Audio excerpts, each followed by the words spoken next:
Good morning, good afternoon, good evening, or maybe it's the middle of the night and you've tired of watching infomercials and porn and you ended up stumbling into this place. Who knows how you ended up here, but we welcome you to Intelligence Report. I'm Paul Elam with a voice for men, and sitting with me, well, not with me, but figuratively in the digital sense, right next to me is Dr. Tara Palmatier from shrinkformen.com. You want to say hi, Dr. T? Hi, everyone. We're going to, I put in the announcement that Dean Esmay was not going to be here today. Well, it seems like he has his family medical issues addressed and will be joining us at some point soon in the broadcast. We got a few stories we want to cover today. Dr. T, what do you think? Why don't we start? Why don't we start with the guy in Detroit who Oh, I wanted. nominate I nominate him for the Darwin Award this year. Now, this is a guy that should have come to our conference instead. He was, I mean, right there. Come on. But this guy decided he needed an engagement ring for his girlfriend so badly that he overheard a phone call of hers. She works at a bank, and he figured out when they were going to stock the ATM. So he went to her bank and robbed them so that he could buy her an engagement ring. And then, unbeknownst to her, and then she's the one who actually turned him in when Uh-huh. she saw him on a surveillance camera outside of a Walmart, I think. Now, who would figure a guy that robbed his girlfriend's bank to get an engagement ring would end up getting caught?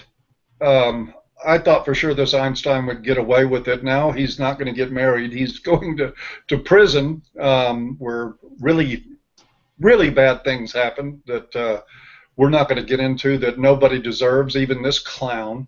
But I don't know, Dr. T, what does that say about this Well, guy's level to of please demeanor? to please a bitch, now he's going to become a bitch. And she might be a perfectly lovely lady. There might not have been a demand for a huge sparkler. I don't know. But if a man is motivated to commit a crime, to put an engagement ring on a woman's finger, there's a problem. There's a problem. And I wouldn't care if she were the most ridiculously demanding, entitled bitch from hell. It wouldn't make any difference. Yet, I mean, we covered a story 6, 8 months ago. I forget how long ago, about a guy that was shopping with his girlfriend. At Christmas time. Yeah, at Christmas time, and got so frustrated with her that he jumped off of the balcony and killed himself while they were shopping. Um, I, you know, Darwin's a funny thing, but I think this, if they had a Darwin Award for going to prison, this guy is going to have to get my vote, because I just totally do not get how anybody can do something like that. I mean, it's just I'm at a loss for words. I don't know how much time we want to spend on this clown. He obviously um, didn't think his life was worth much. So what else are you going to say? Yeah, making a woman happy, going to jail for that, not worth it. Not worth Well, it. there's plenty of other ways that you can get in prison behind a woman. There really is, and as crazy as it seems, some of those ways are more fun than robbing a bank. You can actually have some fun before going to prison with a woman. So if you're bent on going, at least don't take that route. Take some other route. Jesus, what a clown. Oh my God, let's not spend any more time on this bozo. That's Just, fine. hey dude, bye bye. We'll see you down the road, or maybe we won't. Next, Dr. T, why don't you tell everybody about um, milk at lunch? Well, there is a woman in Utah who was attending a summer lunch program at her son's local middle school, and she was bringing her infant daughter with her, and I believe it was the school principal gave her a letter asking her to not breastfeed in the middle of the school lunch program where there were children of various ages. up, middle school, that's 12, 13, 14, and other parents. The letter was incredibly respectful, saying, we understand breastfeeding is a beautiful thing,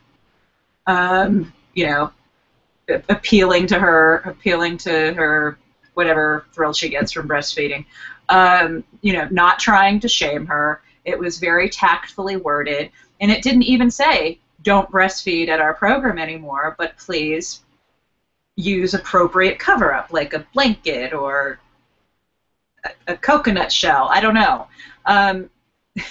But instead of saying, oh, yeah, I'll make sure I drape a blanket over my breast so, I'm not upsetting other parents who might have a problem with that, or giving curious 12, 13, and 14-year-old boys. And by the way, not shaming the boys, because if I were a 12-year-old boy, I'd be interested in looking at naked boobs. I would. Yeah, at 13, I would have been hoping the baby was hungry.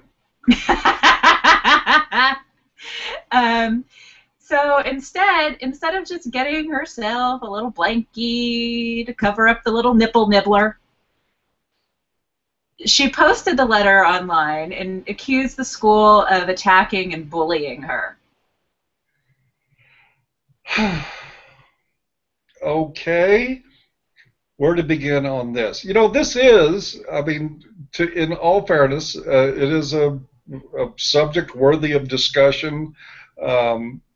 Is it appropriate? It is a natural function of life. It is a natural part of humanity that women breastfeed their children. That's sort of gotten us along for a few million years. And certainly there are people all over the world in different places that have no issues at all with public breastfeeding. We do have a Victorian-rooted hang-up on nudity in this culture.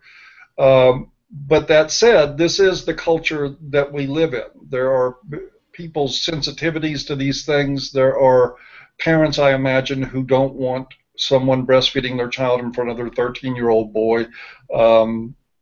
I don't know how strongly I feel about that either way. I don't know that that's a big deal. But the deal to me is to take a polite request and turn it into a bullying episode strikes me as mommy borderline. I don't know. What say you, Dr. T? Well, I don't know if it's that, but she's seeing victimization where they weren't saying don't come to the school. They weren't saying leave your daughter at home. They weren't even saying don't breastfeed at the school. Just be considerate of the other people participating in the program. I don't have an issue. Well, actually, you know what? Like, if I'm at an expensive restaurant, I don't want to see a woman breastfeeding at the table next to me. I just don't. I don't. And I'm not a prude. But there's a time and a place for everything, like the women's bathroom lounge. Go there. And to me, it's sort of endemic of a certain type of golden uterus. I'm a mom, therefore I can do anything I want with my kid, and my kid can do anything I want, wherever I want, whatever I want, and you shut up. I've ridden subways where women have these strollers that are the size of SUVs, and if you ask them to move aside so you can get around, they're like, I'm a mom, I have kids. It's like, that doesn't make you handicapped.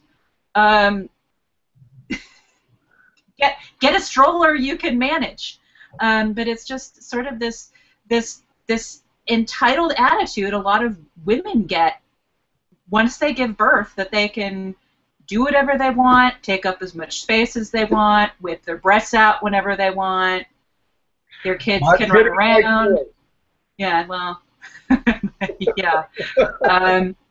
That I think speaks to this issue of female entitlement, and to accuse this school principal or admin, whoever it was, of bullying and shaming her is just ridiculous.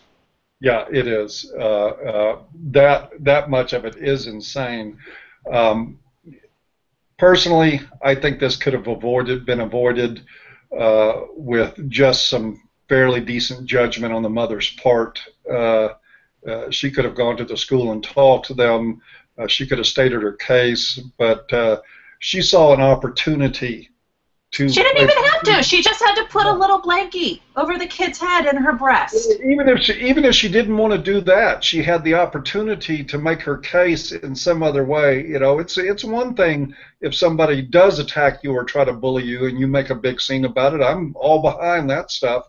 I really am. But when somebody just comes at you with a polite request that way to do anything, then at least try to work it out in a sensible way. But this just looks like somebody's found an excuse to play victim to me. It does. It does. And then I'm pulling up the article right now. She contradicted herself somewhere. Oh, no. I find that very hard to believe. Mother of two, Andrea Scannell, says she wants people to know what happened to her because this kind of shaming, this kind of bullying prevents other breastfeeding women from going out in public from feeding their baby. Yes, we have so many starving children in the United States. Well, I think of about 15, 17 million adolescents that would want you to have a boob pride parade. Don't they already have that with the slut walks? Yeah, that is I guess they do. But no, she said. Then she went on to say she was talking to Fox 13. I was like, this is illegal, right? And she said, just read it. It's very tastefully written. So what is it? Is it tastefully written, or is it shaming and bullying?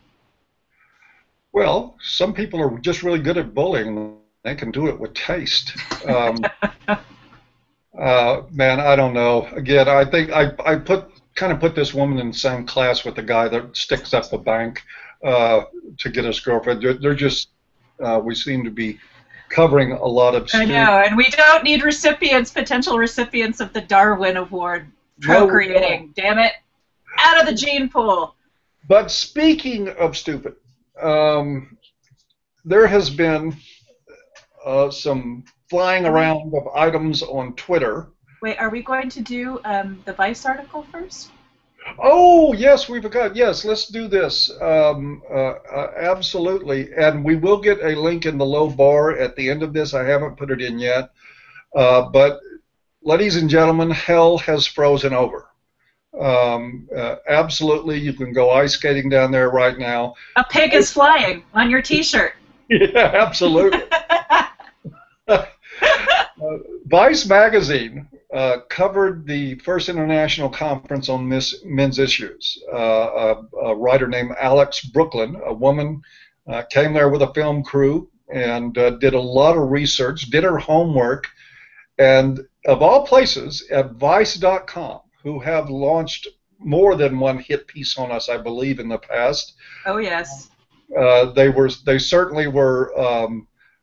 Put on a ridiculous display of yellow journalism after the rally that we had in Toronto. Really despicable. But we got contacted by Alex Brooklyn, who's an independent. She's a freelance writer, and she wanted to do a story on women in the women's movement. And lo and behold, she wrote a thoroughly researched, well-informed.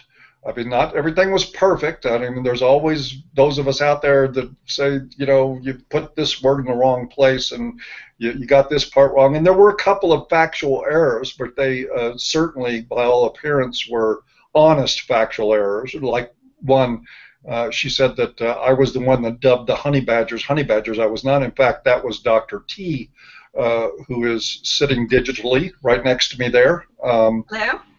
Yeah, that's her. She's the one that came up with it, but there were minor mistakes like that.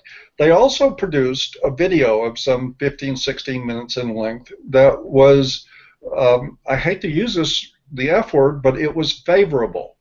It was actually fair. It was not feminist. It was really functional. But I got to tell you, you get over to Vice.com. You get a chance. I will be putting this in the low bar very soon after the hangout. Looks like Dean Esmay is about to join us there.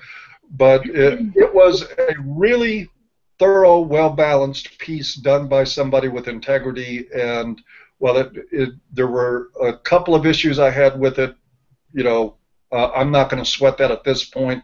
I think she did a great job. I will say something, and I'm not sweating it, although the fair and balanced way she reported it almost makes me wish I hadn't forgot to send my reply to her request to speak with me. It got lost in my drafts folder because it would have been the only fair journalist I spoke to at the. She would have been the only fair journalist I would have spoken to at that event. But she made a crack about the event being low rent.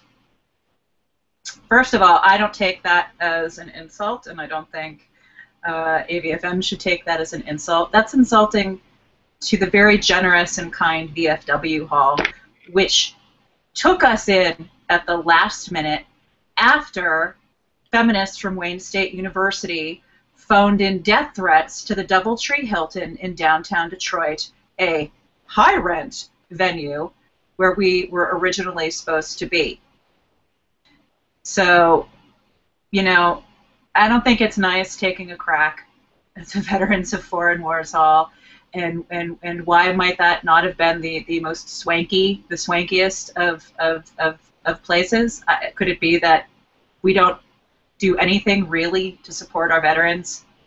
So I thought, yeah, I thought that was just not called for, given the circumstances of how we arrived there. And honestly, they couldn't have been kinder, more welcoming, more gracious, and I, for one, am grateful that they opened their hall to us. As am I. Why don't we, I tell you what, why don't we get Dean Esmay's opinion on the piece from Vice? Oh, we're talking about the piece from Vice now. Can you guys hear me okay? Yep. Sorry, I'm late. I thought it was excellent. I guess I will agree that I thought I didn't like the way they qualified that we claimed there were death threats when the documentation we provided clearly shows that the Hilton claimed there were death threats. Shannon Donovan of the Doubletree Hilton in downtown Detroit signed it. We have it. We showed that. It would have been nice if they'd said, put the onus on the Doubletree if they're going to make it. It should say anybody made the claim. But, whatever. That is nitpicking what is otherwise a piece of real journalism. By the way, I've renamed Shannon Dunavant Shannon Dubinavant. Dubinavant, yes. Never, ever, ever should anybody seek to book any event at any Doubletree Hilton worldwide, because they are clearly not honorable people who honor any Hilton property. Hampton Inn is a Hilton property. They have a few others that don't have the Hilton on the masthead, but yeah, don't call me at the Hilton. They clearly will not do business in good faith with anybody. But other than that, no. I think Greg Egebert, I believe his name is, or is it? Well, his last name is Egebert. It's weird that I can remember his last name Egebert, but not his first name, which is either Dave or Greg or something like that. Anyway, the video was good, solid, and fair. They caught Paul in a momentary lapse, but it wasn't it was a humorous lapse, not a. I thought it was actually quite playful of the way they presented it. Usually they're vindictive and trying to play got you, and I wasn't in the least taken aback. For anyone who hasn't seen the video, why don't you tell them what they caught you doing, Paul? What they caught me doing was quoting an article that they wanted to ask me about that I had forgotten that I had written. And having written 700 some odd articles, I think that is perfectly understandable, which they did not let you know in the video. I don't remember if I discussed that with them or not, but that's the fact of the matter. So they caught me. I asked who wrote an article. You'll see it in the video if you watch it. And they said that I did, and I thought it was an old piece. I still didn't remember writing the piece at that point. And they pointed out that it was from March of 2014, or did they say, yeah? On March 2014. Frankly, I didn't remember it either, but also I looked at it and I'm like, you know what? I read stuff like this in Cosmo, for fuck's sake. Yeah. If you just switch the genders around, so what's the big deal? No, it was a well done, and it was an honest journalistic piece. The first time, people like Adam Serwer, Derek Clifton, Jessica Roy, could take a hint on how to do real journalism. Monica Hess as well. Monica Hess. These people.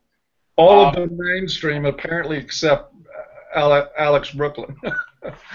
Well, not to be confused with Alex Wagner. That's right. Who is a shameless media whore, just like her buddy Adam Serwer is a shameless media whore who lies for a living. But you know, and it wasn't all peaches and cream.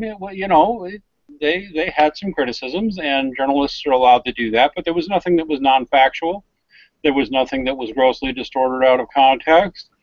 So I was very pleased to see it. And I think it signals something. It may signal the end of the Alex. There's a possibility it signals the end of Alex's career as feminists try to destroy her, or it may signal finally the mainstream having to look at us and see us as human beings, flawed, imperfect, but human beings, and not raving monsters and lunatics. And it may signal that shift. We'll see. You know, it might indeed. As a matter of fact, we got an indication out of that from Salon.com about a month ago in a piece that they wrote, which was another, I think, very unfair and largely critical piece that didn't take all the facts into consideration, but they did acknowledge, at least in that piece on Salon, that the conference did move us one step away from being considered this radical fringe movement and one step closer to being a genuine social force to be reckoned with.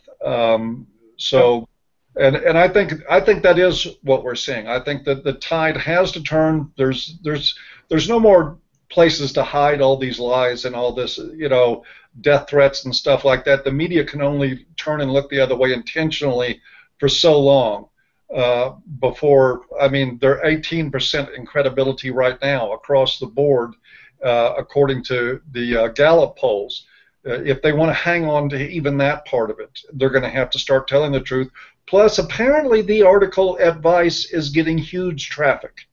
And I think they're going to find out that putting this voice out there that creates controversy, that creates discussion on the issues, and doing it in a reasonable way like this is going to benefit publications who choose to do it based on business rather than ideology. Well, that's right, because the bottom line is, while we do occasionally say provocative, inflammatory things because that appears to be what's necessary, when you get to the heart of anything we argue with one or two exceptions, there's nothing that's actually controversial in what we ask for. And most of the issues that we advocate for are things that most people, you can even often look at surveys like shared parenting, just for example, overwhelming public support, and for decades it's been there. Feminist groups have been fighting it and trying to deny that they've been fighting it, but they have. They lie about that. The fact is that now that we're making it okay to speak, it's showing up in comments. You're going to have people like the Raw Story, and I'm talking to you, Raw Story, you fucking cowards who block any MRAs who might have a reasonable point from commenting on your articles. You're only going to keep that wall up so long, because most of what we say is well within lowercase l, liberal humanist values, liberal democratic, lowercase l, lowercase d, liberal democratic values that most people share. And that's the truth. And you can only hide behind that shit for so long by using your dictionary and saying feminism is about equality while you ignore the billions of dollars being misspent by feminist ideologues who are the very opposite of being about equality. You can only ignore that so long. And we're not going to shut up. Let me use that as an opportunity. I wanted to send out a message on just sort of a tagline type deal. Recently, Janet Bloomfield, Judgy Bitch, was involved in a discussion/debate on what's the name of that program, Dean? You probably know something that T.J. Kirk, the amazing atheist, does. The drunkards. I'm so sorry. I'm a T.J. Kirk fan, even though I'm not an atheist. The drunken peasants. I can't remember. I'm sorry, T.J. and his friend. They had a debate, and the feminist that was on there was very mild and very polite and very courteous, and nothing like any other feminist I've ever seen. And she did the deal on that debate, saying that she didn't know, she wasn't aware of Now's efforts to block shared parenting. She wasn't aware of feminist efforts to do that, and Janet was very, very congenial at that point and gave her a pass, so to speak. I don't know if I'll really call it a pass, but I'm not going to. Whoever that young lady was, bullshit. Just bullshit. If you don't know that Now and other feminist groups are working against shared parenting initiatives, then don't get on YouTube and call yourself a fucking feminist. Don't get on there representing anything if you don't know what's going on. But every time Janet brought up a point, she said, well, I don't know about that, but what about this? And she was polite, she was well-mannered, and she's somebody I would speak to and have a very calm, reasonable discussion with. But she basically did the same feminist thing of stepping away from every issue that was put up there and saying, I don't know about it. Isn't that what many Germans did after World War II? I didn't know about the concentration camps. Yes, as they were brushing ash off of their coat sleeves. A lot of them didn't know. But anyway, yes, it is drunken peasants that they were on. And I'm going to coach Janet and every other MRA I know to the nice feminists, because I have always known there are nice feminists like this, actually, because I've known a few. What you have to hammer home on is please explain the billions with a B being misspent on the Violence Against Women Act, against denying the reality that women are half the perpetrators of domestic violence, intentionally underplaying female perpetrators of various forms of sexual assault. This is what's being done in your movement's name, and if you're not going to clean it up, then you are not part of the problem, or you are not part of the solution. You are part of the problem, and anything you say about your values just means nothing, because you're still providing cover. But please don't sit there and tell me that you don't know about it. If you don't know about it, then you're hiding from what's right in front of you. You can't plead ignorance to this if you say you're a feminist. It's too disingenuous to tolerate without reacting to it. No need to cut anybody to pieces over it, but I would just tell that young lady to go get her facts straight and then come back and talk about her ideology as it really is, and after she understands what's going on. Speaking of ideology as it really is, and speaking of people who write nasty things and then sort of dodge and duck and weave and distort and twist, David Futrelle is the subject of discussion today. It's our final topic. You weren't, but yep. Yep, and it should be an interesting discussion. We're not going into this, well, I think we all have our ideas about it, but we're going to talk about this reasonably. There's been alleged that in David's past, back in the 90s, that his writing amounted to apologia for child abuse, for sexual perversions, for defending child porn, sadistic child porn, and all of it goes back, as far as I know, to a movie called 120 Days of Sodom. Yeah, Salo, 120 Days of Sodom, which he referred to in an article back in the 90s as not exactly family entertainment, and considering it involved it was based on a book written by Marquis de Sade. I'm not going to get into all the details except to say that they are truly horrific, what went on in this story. The question is, the story comes up that there was a bookstore, happened to be a gay bookstore, or for gays and lesbians, of adult material, that rented out the film to an undercover officer in Cincinnati, and three store clerks were arrested, and the store itself was charged with distributing pornography or obscene material. The latest information I could find on it was that a judge had dismissed an attempt to have the charges dropped, and it went cold from me. I didn't have time to find out what the eventual ruling was on the case. But at any rate, they were arrested, and charges were filed by the prosecutor. And Futrelle, in his piece, was arguing that the film was protected by the First Amendment, that it was actually a work of art, and he said, if I'll quote here, he said, perhaps instead the store should be fined for renting movies that go over the head of the average undercover cop. So that was part of his description for that. I've got an opinion about this, and the question is David Futrelle a rape apologist, child abuse, child pornography apologist, or not? And the answer is clearly yes. And I remember confronting Mr. Futrelle on this before because I'd read things about this before. He denied ever having been a child porn apologist. I couldn't find the articles in question that I thought I remembered, and so I retracted and publicly apologized to him on Twitter. I now, I issue a clarification. Because what I specifically said was, I heard you said something about going after child-born endangered internet freedom. No, you didn't say that, but you're a child porn apologist. It's exactly what you are. Now, do I support some of what I've seen out there saying this movie should be banned? I guess I would have to look at it, but given what we know was done to some of those actors, I don't know. I'm a big First Amendment proponent. It takes a lot to get me to support banning damn near anything. That said, that he could watch a film like this and not at least condemn it. And well, we don't know that he watched it. We don't know that he watched it. So that's even less. So if he couldn't be bothered to watch it before writing an article about it, well. In its defense. Go ahead, Tora. I mean, well, I don't know if he watched it or not either, but I know I wouldn't write an article defending a controversial piece of work and declare it a classic piece of art if I hadn't watched the film.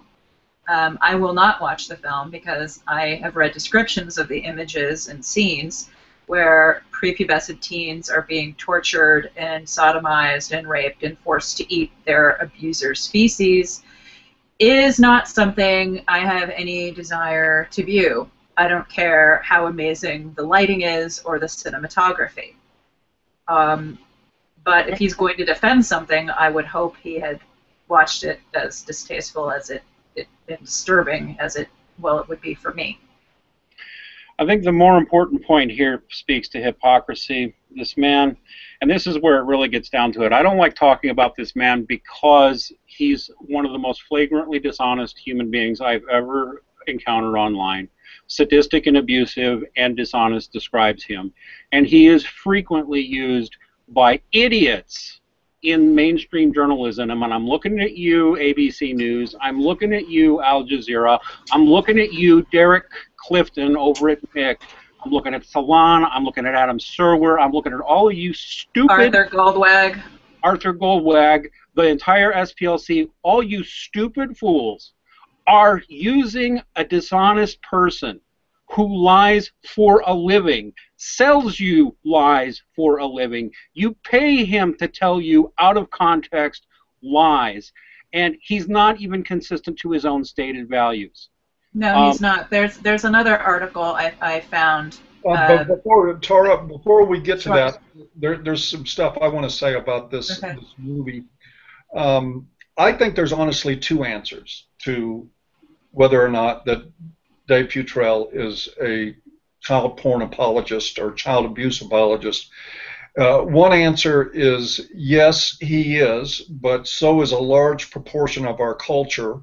And the other answer is no, he isn't, but only because our culture is. And let me explain that. This movie was based on a novel by the Marquis de Sade, who was a sadistic, twisted fuck. Spent 32 years in prison, even though he was from the French aristocracy. He spent 32 years in prison for a lot of his conduct. He was, it's where the word sadistic comes from, and sadism comes from, is from de Sade. And he happened to be a sadistic, twisted, sick fuck. His own autobiographical material is disgusting. Yes, it really is. So what we've got here is, you know, just because some people are willing to now look back retrospectively and say, well, he was a sexual libertine instead of he was a twisted pervert piece of shit, which he was, doesn't mean that it qualifies in my mind as art. For that matter, people could make child pornography and just say it's fucking art. I made it in my garage. Who are you to say that I'm not as good as the Marquis de Sade or this Italian director Pasolini, who did this film? Part of the problem is that part of our culture is accepted that this type of mentality, this sickness, is art. We have a lot of film critics looking at this film and saying it's a great film. It's a wonderful film. It's shocking and disturbing. And I know that that Futrelle probably convinces himself that people like us don't understand that the intent of the film was to disturb the viewer and to make them look badly on this. Yeah, let's say you practice that level of freedom of speech the next time you're critiquing one of my articles. But the other question here that I think is really important is that this happened to be a gay and lesbian bookstore. And of course, David, being at the far left spectrum of politics, is obligated to serve in many ways the gay and lesbian lobby. And one has to wonder right now today if someone were arrested for selling this out of a straight porno store, where David would fall on that side of the argument. I don't believe David Futrelle has a goddamn bit of interest in the First Amendment. I think he has an interest in his politics and nothing else, and he proves it every time he strikes a key on his keyboard. He's always proved that. So I think this is just evidence of his hypocrisy, and with the stuff that Tara's about to bring up now, we're going to dig a little bit further into that because we found other articles that were quite interesting indeed. I don't even know if he's a slave to his politics or he's a slave to his paycheck. Who's paying David Futrelle? There was another piece. Same difference. There's another piece titled from, it appears to be a column he used to write, called In Print. And he reviewed a book by Sharon Lamb titled The Trouble with Blame, Victims, Perpetrators, and Responsibility. I have not read this book. Apparently this was published in sometime in the 90s. This article is from, I think, 96. The print's really small. I can't read it. I think it says 1996. It's out in 94. Okay. And it's about the psychology and politics of perpetrators, victims, and responsibility. And I'm going to read an excerpt from this review because it does not sound like the David Futrelle, who, well, I don't know personally, but I have seen some of his screed, and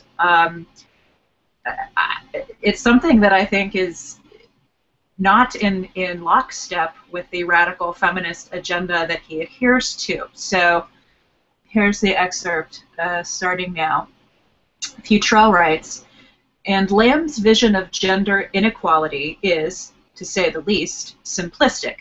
In Lamb's view of the world, the archetypal perpetrator is male and the archetypal victim female. Indeed, a note on terminology at the beginning of the book explains that Lamb has used the male pronoun for perpetrators and the female pronoun for victims. This is, at least according to most statistics, a rough approximation of the truth. No, it's not, but I'm not going to sidetrack. Back to Futrelle's words. Most perpetrators are indeed male and victims are all too often female. But abuse is too complex and its causes and effects too varied to fall easily into such simple categories. And though Lamb insists she doesn't intend to slight male victims of abuse, there's little room for them in her gendered world. There's more. There's more. So. Go on. Lamb writes of men and women almost as though they came from separate planets. Kind of like you do now, David, don't you? That was me editorializing.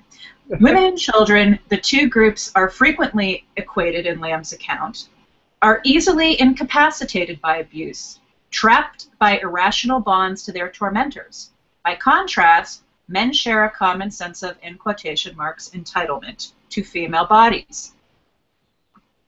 But such imperious generalizations beg more questions than they answer. Are all women such fragile flowers? Are all men really, as Lamb suggests at one point, potential perpetrators? Don't such notions in many ways replicate the ancient prejudices of the most patriarchal of thinkers? Ooh. And the last bit, because here, what he's about to say next is what many feminist bloggers and theorists, when say egalitarians or MRAs say something similar, we get accused of being rape apologists and victim blamers. Yeah. So Futrelle continues to write, "It's a strange paradox. After insisting that victims need to take responsibility for their lives, Lamb falls back into precisely the kind of paleo-feminist thinking that most insistently denies them this responsibility. After gently pushing the victim off her pedestal, Lamb erects another pedestal for her to stand upon. In the process, she derides as backlash supporters for those who challenge her particular brand of feminism. Indeed, at one point, Lamb suggests that the work of backlash writers aids and abets perpetrators. It's quite an accusation, equating intellectual disagreement with criminality." He goes on to mention the one writer she does explicitly attack is Katie Rofi, author of the controversial The Morning After, an indictment of what Rofi called the date rape hysteria. Can you believe Futrelle is acknowledging that there's a date rape hysteria? Oh, my goodness. Blah, blah, blah, said to be afflicting our universities. Lamb notes patronizingly that Rofi's youthful exhortations cause her to worry about Rofi as a mother would worry about a daughter staying out at night. Lamb's lambasting of Rofi is, to say the least, strange, especially since someone of Rofi's ideas are in fact not very different than hers. Both writers challenge the idealization of victims and victimhood. Both women want women to take more responsibility for their lives. So it goes on. It's an interesting read, but to me, David Futrelle, this is the opposite of what he writes today. In fact, he sounds almost reasonable in this article. His position in this article is anathema. First off, I want to go back to one point that I know someone's going to slam us on. I don't think there's anybody in this, going back to the gay bookstore thing, you're probably right that he wouldn't have written anything if it were a straight store. I don't think anybody in this conversation would have seen this movie any different whether it came out of a gay or straight adult store. We wouldn't care. I suspect that Dave would, because that's just a kind of, hateful ideology. Oh, yeah. If anybody thinks I would care about the difference, they don't know me very well. So. No, they don't know you very well at all, and they don't know Dr. T very well. And this other thing, what's interesting is these things that he's approvingly quoting are really not very different, not really on substance different at all from things that he now quotes people like Aaron Pizzi and Dr. Tara Palmatier as saying, as if it's hateful, vicious, nasty, and completely unacceptable. And let me tell you something I've noticed about this guy's MO. Once again, mainstream media people, you are being fooled if you give this guy a dime or use any of his material. Here's what he does. He tells you what to think. He selectively pulls out a quote, usually out of context, then tells you more what to think, and then you have a link, so maybe if you feel like it, you've already been pre-charged to decide what to think. And furthermore, if you're in the mainstream media and you're using him as a source and you aren't coming to us for comments, you are failing at your job as a journalist. You're failing already just using him because he is not credible. He is like using Michael Moore or Rush Limbaugh as your source. 0 on the credibility meter. I'm sorry. 0. I don't care, you left-wing Michael Moore fans. The man is not really dishonest. He's not really honest. He's an ideologue. I don't care, you conservatives who are ditto heads. Rush Limbaugh's not always 100% honest. he's biased, and both of them are honest about their bias. Futrelle is not honest about his bias, so it makes him worse than Michael Savage, worse than Rush Limbaugh, worse than Michael Moore. In no way is he a credible source. If you use him as a source, you've already damaged your own journalistic credibility, period. And then if on top of that you don't come to us for comment, you fail. You should never be allowed to write for journalism, well, as a reporter, again, because that's not what you are. I think these guys know that. You know, I really do. I think they're aware of that when they do it. It was just a week, 10 days ago maybe, that I was asked to do a segment for National Public Radio for All Things Considered. And the guy had his quotes ready from Bash a Violent Bitch Month, and during the interview, he read them, and I stopped him, and I said, let's stop right here. I want to ask you, did you read the article? And he said, well, I have the excerpts. Yeah. And he admitted it right there. I mean, I know that won't make it past editing, but he admitted to me he hadn't even read the article. So it's easy for a liar like Futrelle to make a living in this media and to get connected in this media, because so many of them are serving an agenda. This guy from NPR was still trying to throw the 77 cents to $1 shit at me. And women own less than 1% of property in the world. These a lie. So it's like almost like selling drugs. You got a drug addict, you got a guy with drugs. They'll pass it off to each other left and right. It doesn't make much difference. And here's what the media is going to have to learn about this movement. We're part of the media now, too. And you use this fucker as a source, we're going to notice that you have, and we're going to point it out. We're going to point out his hypocrisy and his lack of credibility, because he's both. And we're going to answer when you lie. You know, liars like Adam Serwer, professional whore liars like Adam Serwer of MSNBC, really incompetent boobs like Alex Wagner of MSNBC, who's also, by the way, a classic female bully, obviously, and a coward, because she still hasn't called Dr. Tara Palmatier. Jessica Roy, coward and dishonest yellow journalist. Monica Hess of the Washington Post, dishonest yellow journalist. It goes on and on and on. Much of it, I believe, goes back to Futrelle because they use him as a source, and they're idiots to do so. And increasingly, the more people do this, the bigger idiots they look like. And one thing they should keep in mind, too, is that there are a lot of people out there that right now that don't share such a balanced opinion about David Futrelle and his relationship to defending that movie. Who believe he is. Like, well, Dean said he believed he was a child rape apologist. That's his belief. Quotes from that are going to be following David Futrelle around from now on. So, yes, they are. And feminist supporters of David Futrelle who are giving him money, I'm going to say to you right now, you're making a mistake.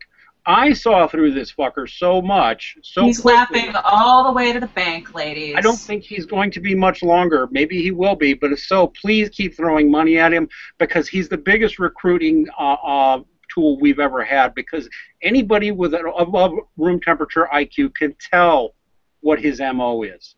And so his followers are the equivalent of a guy who listens to a shock jock on the radio and believes every word he hears out of it. I'm sorry, you're an idiot. He's one of the reasons I'm here. There's a lot of other people I know who are on AVFM and part of the men's rights movement because of him, because his lies are so transparent to anybody, apparently, who's not a working journalist. So, you know, part of me says, I hope the media stops paying him and stops using him. Part of me says, no, please, why don't we hold a fundraiser for us? He's the best friend we've ever had. I can't tell which it is. He's certainly one of the most disgusting lowlifes I've ever seen. I think he needs to go, because I mean you look at his level of traffic and everything. Most of his string pulling is behind the scenes. His blog is nothing prominent, but he needs to go because what we have to do is clear that kind of dishonest ideologue out of the way, because there are, I believe, other people that are interested in sexual politics, even feminists, that are willing to discuss things rationally and start looking at a different way to go than this crazy direction feminism has gone. But we need to remove the fear from them of speaking up about this. And we're not going to get rid of that fear until we get rid of people like Futrelle and the others of his ilk that make it so hard for feminists that do believe in real equality and fairness to stand up and speak up against the lunatics that are now running the asylum much in the fashion of Marquis de Sade in prison. Here's my bottom line. He's not only been shown up as a complete hypocrite as well as a dishonest liar, but truly, using this man as your source as a journalist is as responsible as using Glenn Beck as a primary source as a historian. I'm sorry, I don't hate Glenn Beck, but he's often a little off on his history, and if you're going to use him at all, you better use him very fucking carefully and check 3 or 4 other sources before you believe what you've just heard. He's been pretty off on his prediction for the future too. Exactly. You're not using a credible source. You want a credible source? Call us. Our number's on the masthead. Our email is freely available. The funniest thing is, I had a journalist approach me once, not recently, within the last week, hi T-Bog, you media whore, asking me what Tara Palmatier's credentials actually came from. You stupid fuck, it's right on her website. Her contact information is there. Why are you tweeting that shit to me? You're just a media whore trying to gin up controversy. You don't actually want an answer to that question. If you did, in my doctoral dissertation, is readily available for download, and don't worry if you pay for it, I don't get the money. But you can purchase my dissertation online. Tell the truth, Dr. T. You're off your dissertation. Please, beyond my own mother didn't even read it. I don't think anybody beyond my committee read it. I can't even read it, only because I spent so much damn time looking at it and working on it. I'm not even interested. Well, I am interested in the stuff we need to go there. Anyway, no, it's right there. Graduated from an accredited institution, and by just a few simple keystrokes and clicking enter on Google, you could find that too. You don't even have to talk to me if that's such a problem for you, but don't you worry. I'm not offended, because I have no desire to speak to such disingenuous scumbags. I want to advise the MRAs out there, when you get tweets like this, just tweet them back a link to Google. Yeah. When you get questions like that, just send them back to Google. Let them do their own research. Don't go. What kills me is that I probably have 3 times the amount of postgraduate education that these assholes do. Not that that means anything, but maybe that's why I know how to use a Google search and they don't. Might be it. Might be it. Who knows? These people, yep, they can't pick up. I will give at least one of these journalistic whores there in the three times the amount of graduate, 3 times the amount of graduate education, not postgrad. Sorry, my mistake. Yeah, but at least one of these journalists actually did have the integrity to call me, but then he still repeated the lie about Warren Farrell glorifying incest, which is a lie. Never happened. Source, Dave Futrelle. Sorry, you've done as a journalist, you do that. You have no credibility, not just with us. You have no credibility with anybody with journalistic integrity, and that's got to be our line. What more can I say? The only thing is that unfortunately we still have a media where snakes can survive in the pit of what the media has become, and that's fine. But like I say, like Dean said, we're the media too, so we can play this game. But if you're able to get your finger wet and read the wind by sticking it up in the air, you might notice there's a little bit of change in the air about the men's movement. You might want to start thinking about the future because you're not going to shut us up ever. It's never going to happen. I mean, I love saying that. It's never going to happen. We're never going to shut up. We're only going. But they are effective to a certain degree. I mean, Futrelle in 1996 was calling it campus date rape hysteria, and here we are, not even a decade later, and now we're in rape culture. Well, it is almost. So it worked. Almost 2 decades, but. Yeah, it's almost 2 decades, but Futrelle printed that now. 20 years later, sorry. If Futrelle printed that now, every feminist from here to Shanghai would be putting out hit contracts on him, and he knows it. It's almost like he had some point in his life either swallowed part of a red pill or developed a little bit of integrity, but he got a whiff of where the money was going at the time. And so, you know, he went from college rape hysteria to rape culture because that's where the money led him. And I'll say it again, these lies are part of a multi-billion-dollar empire. That evil empire that so many in the press made fun of, we can document it for you. All one of you dumbass reporters has to do is do your job and ask us for the documentation. We're talking about billions being spent on lies. It's undeniable for anybody that wants the truth. I don't know what, there's a certain amount of sadness that comes with this for me. I was coming of age during Watergate. Mm-hmm. And while a lot of Americans saw that as a terrible moment in our history, I saw it as a brilliant moment in our history when criminality were lying and deceiving, that you couldn't even hide from the consequences in the Oval Office, that it went straight up the ranks, that the news media went out there, Woodard and Bernstein, and got the freaking truth and started digging and pushing into the facts, because that's what news people did, is that they went where the information went. And they followed money, but not to put in their own pockets, but to get to the root of a story. And they don't follow money to get to the root of the story. If you follow the money, the stuff is simple. It's 2 and 2. If you just follow the money, you find out what the problem is.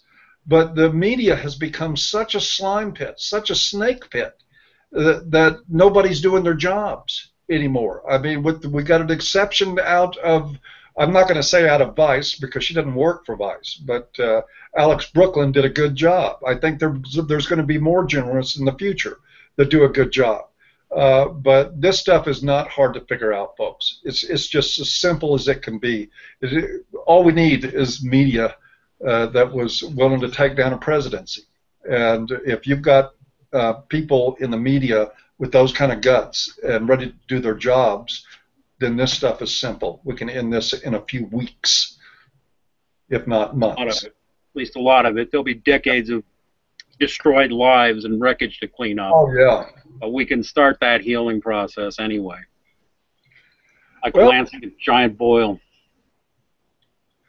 Let's see. We started, so I guess I'll go ahead and close it by asking either one of you if you have final thoughts. I'll start with Dr. Tara Palmatier of shrinkformen.com.